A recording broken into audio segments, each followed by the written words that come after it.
ব্যাপারটা তো সুবিধার নয়। সেই গুহাটা থেকে কিছুটা দূরত্বে দাঁড়িয়ে উঁচু গলায় বলে, মহারাজ, ও মহারাজ, আপনি কি ভিতরে আছেন?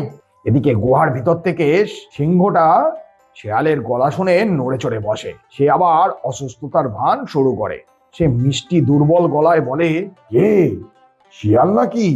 এসো এসো বাছা, কতদিন পর তোমার গলা শুনলাম।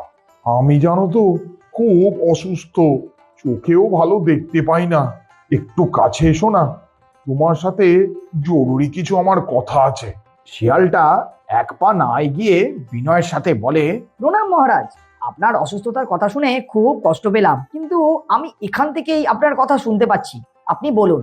সিংহটা তখন অধৈর্য হয়ে বলে, আরে দূর থেকে কি কথা বলা যায়?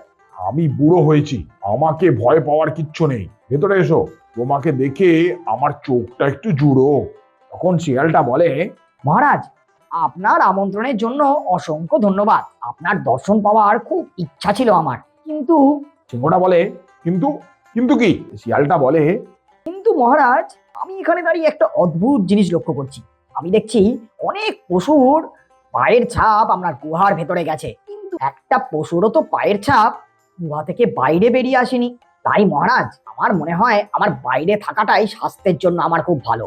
আপনার অসুস্থতা যাতে বেড়ে না যায়, তাই আমি চললাম। সিংহটা ভিতর থেকে বুঝতে পারে তার চালাকি ধরা পড়ে গেছে। সে রাগে গর্জন করে গুহার বাইরে বেরিয়ে আসার চেষ্টা করে, কিন্তু তার আগেই সেই চতুর শেয়ালটা হাওয়ার বেগে দৌড়ে পালায়। পিছন থেকে গর্জন করতে করতে সিংহটা বলে, ধূর্ত শেয়াল, দাঁড়া, তোকে আমি। চতুর শেয়ালটা অনেকটা দূরে গিয়ে নিরাপদ স্থানে পিছন ঘুরে তাকায়। তখন সে দাঁড়িয়ে ওখান থেকে বলে, গায়ের জোর কমে গেলে বুদ্ধি বাড়াতে হয় মহারাজ, কিন্তু সেই বুদ্ধিকে অন্যকে ঠকানোর জন্য ব্যবহার করলে শেষ পর্যন্ত আপনাকে উপোস করেই থাকতে হবে। বিদায়। এই বলে শিয়ালটা জঙ্গলের মধ্যে মিলিয়ে যায়, আর সিংহটা হতাশ হয়ে গুহার মুখে বসে থাকে।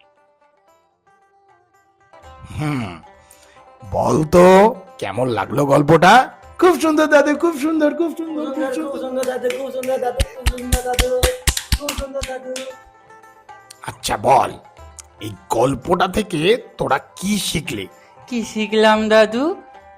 শোন, বিপদ সবসময় বলে আসে না, তাই চোখ কান খোলা রাখাই বুদ্ধিমানের কাজ। অন্যের ভুল দেখে যে শিক্ষা নেয় সেই প্রকৃত চতুর, বুঝলি?